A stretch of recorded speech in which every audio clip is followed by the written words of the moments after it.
Hey guys, welcome to the Massive Iron Channel. I'm Steve Shaw. In this video, I'm going to talk about my current top 8 arm building protocols.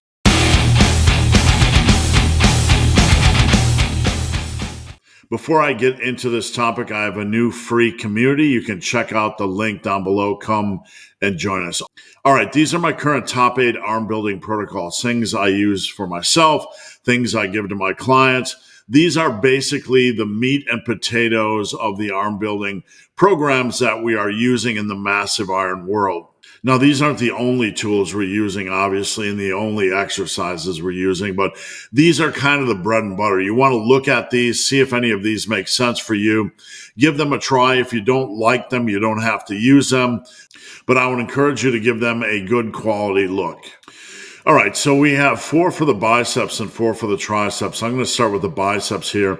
This is called massive curls. This is something I created, I don't know, maybe 6 months ago. It's a really fun protocol. I got really tired of doing standard curls after, 38 years in the gym, right? So I decided to mix things up a little bit. And I find these really engaging. Basically, you do 8 reps of strict easy bar or barbell curls. You do 8 strict reps, really focusing on your contraction. Then you do 3 to 4 cheat reps using a little bit of English. Once you're done with that, you finish off with doing like the drag curl, 3 to 4 reps of a drag curl. You can do more reps of drag curls if you want, but this is kind of an extended set protocol. Again, you do 8 strict reps, 3 to 4 cheat reps, 3 to 4 drag curls. And if you want to set up a progression indicator on your last set of massive curls, you do as many strict reps as you can. If you get 10 or more strict reps, then you would add 5 pounds to this protocol. All right, let's hop over to triceps for the tried and true skull destroyers. This has been around forever. This is something I came up with nearly, 8, 9, 10 years ago. Skull crushers kind of bored me and I wanted to really kick things up a notch. So what you do here is you load up with an easy bar and you perform 2 to 3 reps of a close grip bench press. Now, the close grip bench press aspect of this skull destroyer is going to seem light, but it's just going to contribute to overall cumulative fatigue and punishment when you're doing this protocol. So you do 2 to 3 reps of the close grip bench, then you do 2 to 3 reps of a skull crusher, and you keep alternating until you hit 30 total reps. You can rest as needed with the bar on your chest for a few seconds, do a little bit of rest pause action if you want. Generally, I only advocate doing about 2 sets of these. That is plenty. All right, so next up, we go back to biceps for massive 18s. This is really just bicep 21s turned into an 18 rep protocol. I find 18 to be a little bit more manageable, and I like to attack progression a little bit more aggressively, so 18s allows a little bit better opportunity to do that. Basically, you're going to perform 18 total reps. You're going to perform 6 complete curl reps. Then you're going to perform 6 reps starting at the midpoint up. And then you're going to perform the final 6 reps starting at the bottom up to midway of the curl. So you're doing kind of half reps at the top, 6 reps, half reps at the bottom for 6 reps. You can slice and dice this any way you want. Some people like to do the top 6 reps first, then the bottom 6 reps next. Do it in whatever way feels most manageable and enjoyable for you. Now back to triceps again. This is the JM press, and this is something I've given to a lot of my clients in the last 6 months. I spent a year running this. Start out slow and build slow because you kind of want to give your elbows and your joints and connective tissue in your elbows a chance to acclimate. I started out with just the bar and I worked up to maybe 165 pounds on these. A JM press is kind of a half close grip bench press, kind of a half skull crusher. What you're doing is you're taking a grip width that's about 12 to 16 inches, whatever feels naturally. You're allowing your elbows to naturally open where they want to go. Don't force them to lock in or flare out. Just keep them in a natural position.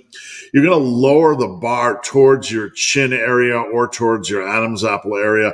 The goal isn't to go as low as possible. The goal is just to go naturally down and then to press back up. When you press back up, think about driving your elbows together towards the center of your body. This is a really good triceps movement that you can use if you don't want to do another bench press movement like the close grip bench press. And it allows for a lot of progression. All right, number 5, seated incline curls. This is not a lift that I use for a long, long time. You're hearing a lot of talk about it lately in the muscle building world, and I think it's a great lift. You want to have your seat angled back to a reasonable degree so you can feel a nice stretch at the bottom. Curl these up, both arms at the same time. Really focus on getting a bicep contraction. Now, at the end, you can rotate your elbows up a little bit, or what I call punching yourself in the face. This is optional, but you can rotate your elbows up a little bit to get that extra squeeze at the end. All right, back to triceps. We have the cable triceps rest pause protocol. Now, cable tricep extensions generally do allow you to progress for a solid amount of weight, but we're going to kick this up a notch and we're going to do 5 mini sets of rest pause. Basically, you're going to push that first set for as many quality reps as you can. Then you're going to rest 15 to 20 seconds and you're going to perform the next mini set. I call them mini sets because in the rest pause world, this is basically, or in the bulldozer rest pause world, this is basically one big extended set, but you're doing 5 little efforts during this set. And these are the 5 little efforts are called mini sets. So do as many reps as you can, rest 15 to 20 seconds. Do as many reps as you can, rest 15 to 20 seconds, and continue for 5 total mini sets. That first set is going to be the one we use for your progression indicator. When you get to about 14 reps or more on that first set, then you're going to add weight. A common question with this is, hey, my reps decrease dramatically as we go along. Is that okay? I'm kind of worried about that. That's perfectly okay, and that's perfectly normal. That's what you want. If you add up all the reps of this, all the reps of these 5 mini sets, you're probably going to get 35, 40, whatever. These are going to be really quality reps. If you think about it, if you're getting in 36 really quality reps on the cable tricep extensions, but it's only one set, that's equivalent to 3 sets of 12 reps of standard work. But in the case of rest pause work, the average rep quality is through the roof. All right, seated cable curl. This isn't something I'm giving to a lot of my clients, but I do give it to some. This is one of my personal favorite, kind of weird or oddball exercises. You sit on a seated row station and you use an easy bar attachment. Now, you curl up using a really good contraction. And at the end, we're going to do what I call punch yourself in the face. You're going to punch yourself in the face, but really what you're doing is you're rotating your elbows up at the end to really get that good squeeze. So you use that easy bar, you curl in, and then you punch yourself in the face to get that good squeeze. And finally, number 8, the good old staple, the close grip bench press. Nothing extravagant here, but it's just a good, brutal way to attack your triceps with more bench work. Now, I do them a little bit differently than the average lifter.